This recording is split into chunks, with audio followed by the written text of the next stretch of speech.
जय हिंद बच्चों, महामना इंस्टीट्यूट के यूट्यूब चैनल में आप सबका स्वागत है। आज हम लोग क्लास 12 मैथ संबंध तथा फलन की प्रश्नावली 1.3 का क्वेश्चन नंबर 8 पढ़ेंगे। और क्वेश्चन नंबर 8 शुरू करने से पहले मैं आपको बता दूं कि अगर चैनल को सब्सक्राइब नहीं किए हैं तो महामना इंस्टीट्यूट के यूट्यूब चैनल को सब्सक्राइब करें, बेल आइकन को प्रेस करें, आवश्यकता समझ में आने पर कमेंट भी करें, मैक्सिमम स्टूडेंट तक वीडियो को शेयर भी करें और हाँ, वीडियो को लाइक आप ज़रूर करेंगे। तो चलिए शुरू करते हैं प्रश्नावली 1.3 का क्वेश्चन नंबर 8। और क्वेश्चन नंबर 8 दिया हुआ है कि fx = x² + 4। कोई फलन fx है और fx की वैल्यू x² + 4 है और यहाँ दिया हुआ है द्वारा प्रदत्त फलन यानी दिया गया फलन f सच दैट, फलन ऐसा है कि r+ का मतलब positive real number, implies that 4 to infinite, यहाँ क्लोज्ड इंटरवल है, यहाँ ओपन इंटरवल है। इसका मतलब कि यहाँ पर जो भी पॉजिटिव रियल नंबर लेंगे उसकी वैल्यू 4 से अधिक होगी और इनफाइनाइट से कम होगी। तो कह रहा है कि इस पर विचार कीजिए, इस फलन के बारे में विचार करना है।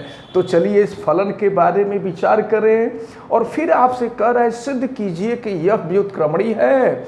तो व्युत्क्रमणी तब कब होगा? व्युत्क्रमणी के बारे में बताया गया था कि अगर फलन एकाएकी होता है, आच्छादक होता है तो व्युत्क्रमणी होता है। और व्युत्क्रमणी जो होता है f इनवर्स की वैल्यू f के इक्वल होती है और ये तब होता है जब फलन एकाएकी आच्छादक होता है।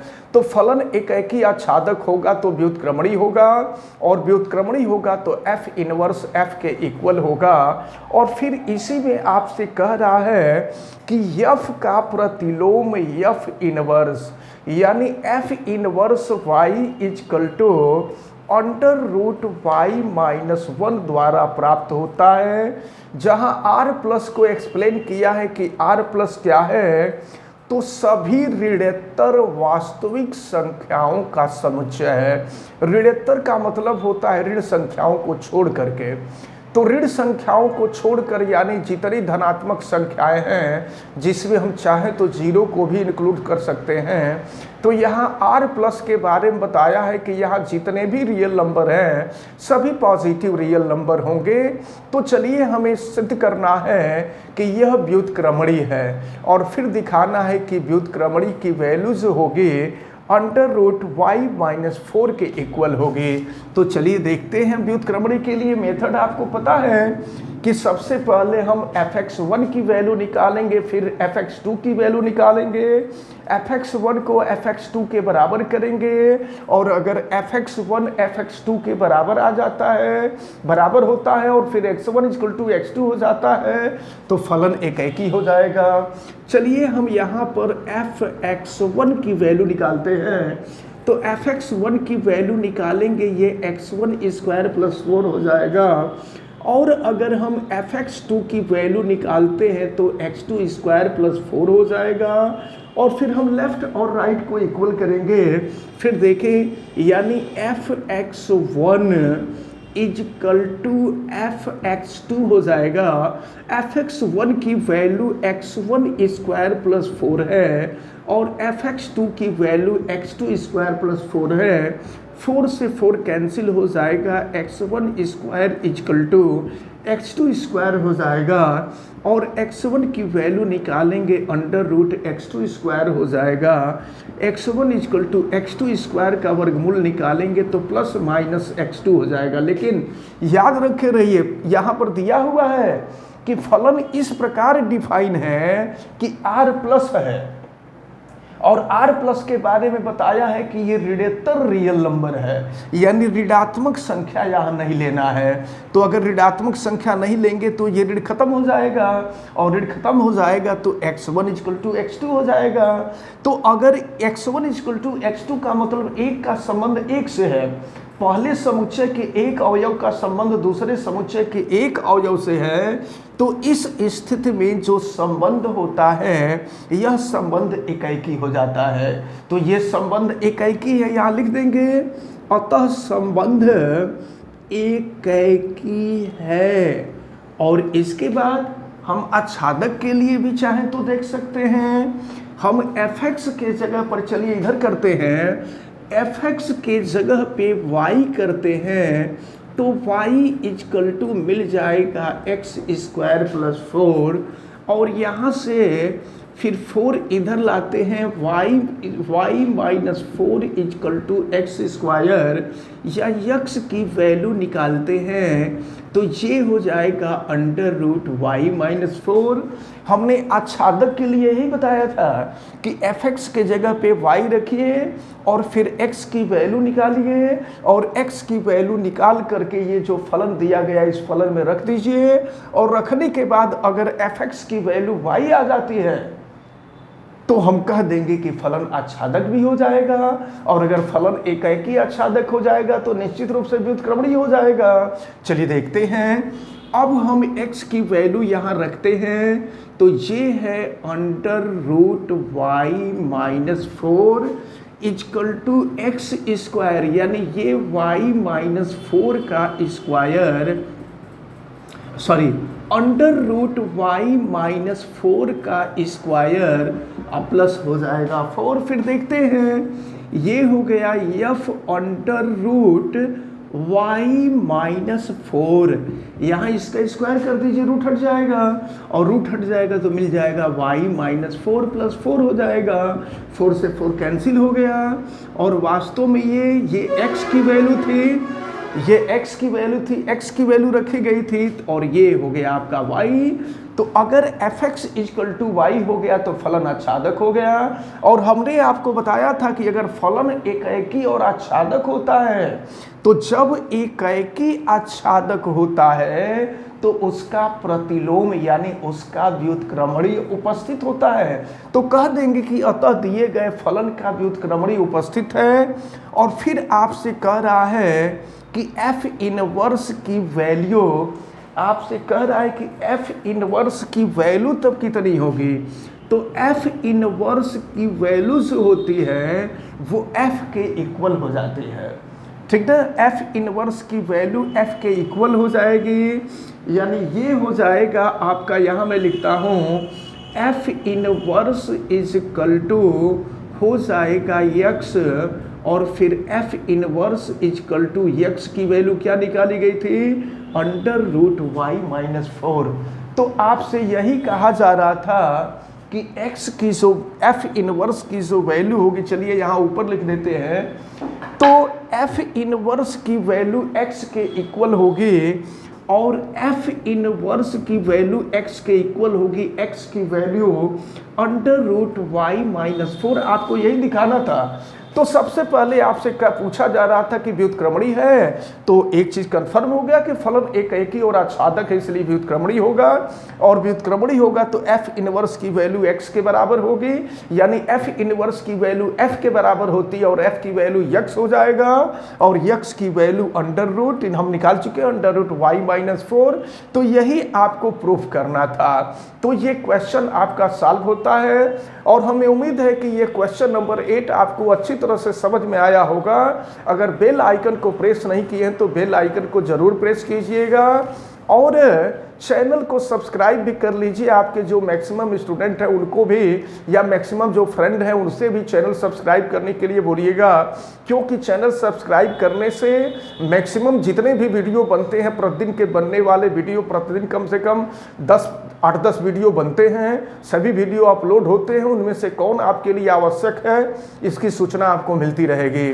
चलिए आगे बढ़ते हैं, हम आते हैं क्वेश्चन नंबर 9 पर। और क्वेश्चन नंबर 9 देखिए क्या है, ये देखिए, ये जितने भी क्वेश्चन हैं ये टेक्निकल क्वेश्चन हैं, लेकिन इम्पोर्टेंट हैं, आपसे पूछे जाते हैं, इसलिए इन सभी क्वेश्चंस को तैयार करना जरूरी होगा। क्वेश्चन नंबर 9 आपको दिया हुआ है, f(x) is equal to 9x square plus 6x minus 5। ये fx की वैल्यू आपको दी गई है द्वारा प्रदत्त फलन f such that r plus f such that r plus ऐसे दिया हुआ है। f such that r plus यानी r प्लस का मतलब यहाँ भी पॉजिटिव रियल नंबर होगा और इसको एक्सप्लेन किया है कि इसकी वैल्यू जो होगी यह -5 टू इनफाइनाइट होगी। इसका मतलब ये हुआ कि यहाँ पर जो भी आप पॉजिटिव रियल नंबर लेंगे उसमें वो वैल्यू -5 से अधिक होगी और इनफाइनाइट से कम होगी। और फिर देखिए कह रहा है इस पर विचार कीजिए और सिद्ध कीजिए कि यह व्युत्क्रमणीय है। तो विचार करना है, तो विचार में करना क्या, इसको सॉल्व करना है। तो चलिए ये फलन आपको दिया हुआ है। अच्छा, अगर इसको चलिए पहले तो फिलहाल हम देखते हैं कि यह एकाएकी है कि नहीं है और इसके बाद फिर ज़रूरत पड़ेगी तो इसको हम लोग सॉल्व करेंगे। तो चलिए हम इसके लिए मेथड एकाएकी के लिए जो मेथड आप लोग पहले अप्लाई करते आए हैं उसी मेथड को हम अप्लाई करेंगे। सबसे पहले fx1 की वैल्यू निकालेंगे, fx2 की वैल्यू निकालेंगे और फिर fx1 को fx2 के बराबर करके हम दिखा देंगे कि x1 x2 बराबर है और अगर ऐसा हो जाएगा तो फलन एकाएकी हो जाएगा। और फिर आच्छादक के लिए जो प्रोसेस हम अपनाते हैं वही प्रोसेस अपनाएंगे। तो फिर देखिए हम यहाँ fx1 करते हैं और फिर देखिए क्या मिलेगा 9x1 square plus 6x1 minus 5 और इसके बाद हम fx2 की वैल्यू निकालेंगे। फिर ये हो जाएगा 9x2 square plus 6x2 minus 5। अब हम लोग fx1 को fx2 के बराबर करते हैं और फिर देखिए बराबर करने पर क्या मिलता है fx1 is equal to fx2।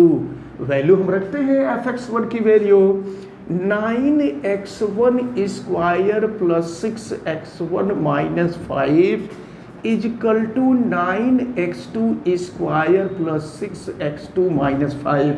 तो सबसे पहले -5 से -5 को कैंसिल कर देंगे और फिर देखते हैं हम इधर लाते हैं, ये है 9x1 स्क्वायर और फिर x2 स्क्वायर को हम इधर ला देते हैं -9x2 स्क्वायर और फिर यहाँ अगर हम देखें तो देखिए फिर क्या मिलेगा, ये है 6x1, ध्यान दीजिएगा 6x1 को हम इधर ले जाते हैं तो -6x1 प्लस 6x2 हो जाएगा। अब हम यहाँ से 9 कॉमन ले लेते हैं तो x1 square minus x2 square और यहाँ से भी हम -6 कॉमन ले लेते हैं तो x1 माइनस x2 हो जाएगा। अब हम यहाँ पर a square minus b square पे इसको तोड़ देंगे और तोड़ करके देखते हैं फिर क्या मिलेगा। ये हो गया 9, ये x1 माइनस x2 और ये हो जाएगा x1 plus x2 equal to -6x1 minus x2। चलिए देखते हैं x1 माइनस x2 से x1 माइनस x2 कैंसिल हो जाएगा और फिर हम यहाँ आगे बढ़ते हैं और देखते हैं क्या मिलता है 9x1 plus x2 9x1 plus x2 equal to हो जाएगा -6। अब जरा ध्यान पूर्वक देखें तो अब यहाँ पर अगर हम देखें तो ये 9x1 plus x2 equal to -6 मिल रहा है और अगर हम x1 प्लस x2 देखें ऐसा तभी सॉल्व हो सकता है। आप ये भी समझ लीजिए कि ये वैल्यू तभी आ सकती है, यानी 9 हम बराबर के दूसरे तरफ ले जाएंगे -6/9 हो जाएगा और ये वैल्यू तभी आ सकती है जब x1 इक्वल टू x2 हो। अगर हम दूसरा मेथड अप्लाई करेंगे तो दूसरे मेथड से भी निकल जाएगा और यहाँ भी हम कह सकते हैं कि ये तभी पॉसिबल है, ये तभी संभव है जब x1 और x2 इक्वल हो। x1 x2 इक्वल होगा तभी ये वैल्यू इस वैल्यू के इक्वल होगी। अच्छा, अब फिर देखिए क्या हो जाएगा तो अगर हम ये कह दें कि x1 इजकल टू x2 होगा, तो x1 इजकल टू x2, ये टेक्निकल पॉइंट है, इसको दिमाग में रखे रहिएगा। ये वैल्यू पॉसिबल तभी होती है जब x1 x2 दोनों इक्वल होते हैं। तो अगर x1 x2 इक्वल हो जाएगा तो फलन एकैकी हो जाएगा, और एकैकी के बाद फिर आपको आच्छादक दिखाना होगा। तो आच्छादक दिखाने के लिए जो मेथड हमने बताया था, चलिए अब हम यहाँ से मिटा देते हैं। एक चीज़ तो कंफर्म हो गया कि ये फलन एकैकी हो गया है। यहाँ लिख देंगे कि फलन एकैकी है, ये फलन एकैकी हो गया। फिर हम आगे बढ़ते हैं और आगे बढ़ करके इसको हम थोड़ा सा एक दूसरा मेथड अप्लाई करते हैं। देखिए दूसरा मेथड इसमें क्या हो सकता है कि अगर हम यहाँ पर देखिए इसको हम पूर्ण वर्ग के रूप में लिखें, तो पूर्ण वर्ग के रूप में लिखेंगे तो क्या मिलेगा, देखिए f(x) इजकल टू, अगर हम इसको चाहें तो ऐसे लिख सकते हैं। देखिए 9x स्क्वायर प्लस 6x, इसमें हम 1 जोड़ दें और 1 माइनस कर दें। तो अगर 1 जोड़ देंगे तो 1 हो जाएगा, और 1 माइनस कर देंगे तो -5 है और -1 हो जाएगा। इसको हम पूर्ण वर्ग बना रहे हैं, पूर्ण वर्ग बना देंगे तो इसको सॉल्व करना काफ़ी इजी हो जाएगा। और फिर f(x) इजकल टू, ये देखिए अगर हम यहाँ आ जाएं तो 9x square plus 6x plus 1 को देखें तो ये 3x प्लस 1 का स्क्वायर करके देखिए है कि नहीं है। तो 3x का स्क्वायर करेंगे 9x स्क्वायर हो जाएगा, 1 का स्क्वायर करेंगे 1 हो जाएगा, और दोनों का मल्टीप्लिकेशन का ट्वाइस कर देंगे 6x हो जाएगा। और ये हो गया -5 -1 -6 हो जाएगा। और अब देखिए हम क्या करते हैं, f(x) के जगह पे y रखते हैं। जो आच्छादक सिद्ध करने का मेथड है वो वही है। अब हम f(x) के जगह पर रख देंगे y, तो y is equal to 3x plus 1 का होल स्क्वायर -6 को हम इधर ला देते हैं। तो y plus 6 equal to 3x plus 1 का होल स्क्वायर हम बराबर के दूसरे तरफ ले जाते हैं। तो स्क्वायर बराबर के दूसरे तरफ ले जाएंगे, अंडर रूट y प्लस 6 हो जाएगा, और ये हो गया 3x प्लस 1 को बराबर के दूसरे तरफ ले जाएं तो अंडर रूट y प्लस 6 -1 हो जाएगा, और ये इक्वल टू हो गया 3x, और यहाँ से x की वैल्यू निकाल लीजिए। तो x की वैल्यू निकालेंगे तो अंडर रूट y प्लस 6 -1/3 हो जाएगा। तो यही हमने कहा था। देखिए इसको हम इधर की तरफ लिख देते हैं, तो इधर की तरफ लिखते हैं। चलिए देखिए 1 इधर आ गया, तो under root y plus 6 -1 equal to 3x, और यहाँ से x की वैल्यू निकालेंगे अंडर रूट y प्लस 6 -1/3 हो जाएगा। यहाँ से x की वैल्यू निकल गई। अब एक बात आप ज़रा ध्यान पूर्वक समझेंगे, यहाँ से x की वैल्यू तो निकल गई है, और हमने आपको बताया था, ध्यान रख रहिए, हम आच्छादक के लिए बताए थे कि f(x) के जगह पे y एकैकी तो सिद्ध हो चुका है कि x1 और x2 दोनों इक्वल हैं। अगर x1 और x2 दोनों इक्वल हैं तो फलन एकैकी हो गया। अब हम आच्छादक के लिए आपको बताए थे कि f(x) के जगह पे y रखते हैं, और y रख करके हम x की वैल्यू निकालते हैं। देखिए y रख करके x की वैल्यू निकाल लिए, और x का मान फिर हम इसी में रखते हैं, और रखने के बाद अगर f(x) की वैल्यू y आ जाती है तो फलन आच्छादक हो जाता है। तो चलिए रखते हैं, फिर x की वैल्यू हमको निकल चुकी है। अब x की वैल्यू हम इसमें रखेंगे, इस फलन में x की वैल्यू रखेंगे, और x की वैल्यू रखेंगे फिर क्या मिलेगा, x के जगह पे हम रख रहे हैं y प्लस 6 -1 ये under root y plus 6 -1/3 equal to देखिए 9, और रखते हैं हम यहाँ पर। थोड़ा सा एक आध क्वेश्चन थोड़े से टेक्निकल होते हैं, और 9 अब x का स्क्वायर, अब इसका स्क्वायर कर देना है, तो इसका स्क्वायर करेंगे, ये हो गया आपका अंडर रूट y प्लस 6 -1/3 है। तो अगर देखिए स्क्वायर कर देंगे तो इसका स्क्वायर ये हो जाएगा, और 3 का स्क्वायर कर देंगे 9 हो जाएगा। अब प्लस हो गया 6, और x की वैल्यू आप रख दीजिए under root y plus 6 minus 1/3 और माइनस हो गया 5। अब आप इसको सॉल्व करेंगे तो देखिए f और इसकी वैल्यू जो है x है, जब आप इसको सॉल्व करेंगे देखिए इससे ये कैंसिल हो गया, इसका स्क्वायर कर दीजिएगा, या चलिए हम सॉल्व ही कर देते हैं। अब ये हो जाएगा 2। तो अब जो है ये एक चीज़ दिमाग में रखे रहिएगा कि x की वैल्यू इतनी आई है। तो चलिए fx इक्वल टू क्या मिला आपको, यहाँ मिला आपको अंडर रूट वाई प्लस 6 और माइनस 1 का होल स्क्वायर प्लस मिला आपका 2 under root y plus 6 minus 1 और लास्ट में है माइनस 5। चलिए सॉल्व कर लेते हैं इसको। तो fx इक्वल टू अगर आप इसका स्क्वायर करें तो पहले वाले का स्क्वायर करेंगे तो y प्लस 6 हो जाएगा, दूसरे वाले का स्क्वायर करेंगे 1 होगा, और दोनों के मल्टीप्लिकेशन का ट्वाइस करेंगे तो -2 अंडर रूट y प्लस 6 हो जाएगा। अब फिर इसका अंदर मल्टीप्लाई करेंगे तो 2 अंडर रूट y प्लस 6 और ये -2 -5 हो जाएगा। देखो आप क्या है, ये -2 रूट वाई प्लस 6 से +2 रूट वाई प्लस 6 कैंसिल हो गया।